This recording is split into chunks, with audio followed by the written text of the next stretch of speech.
ที่หอประชุมพญานาครินทร์สารกลางจังหวัดอำนาจเจริญนายเสนีสมเขียวหวานผู้ว่าราชการจังหวัดอำนาจเจริญเป็นประธานในพิธีว่างพวงมาลาจุดธูปเทียนเครื่องท่องน้อยถวายราชสักการะและก็กล่าวคำถวายราชสดุดีเทิดพระเกียรติเนื่องในวันคล้ายวันสวรรคตสมเด็จพระนารายมหาราชประจำปีพุทธศักราช 2569 โดยมีประสงค์นิกรทุกหมู่เหล่าในพื้นที่จังหวัดอำนาจเจริญเข้าร่วมพิธี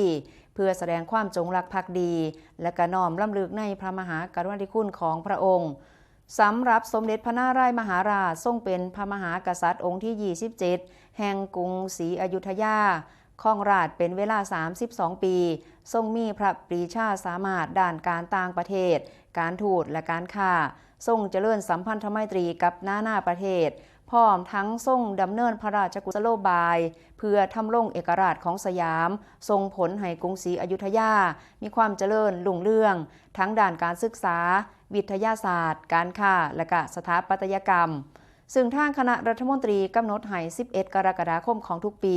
เป็นวันสมเด็จพระนารายมหาราชและก็เป็นวันรัฐพิธีเพื่อเทิดพระเกียรติและก็น้อมรำลึกในพระมหากรุณาธิคุณที่ทรงมีต่อประเทศชาติโดยบ่ถือเป็นวันหยุดราชการค่ะ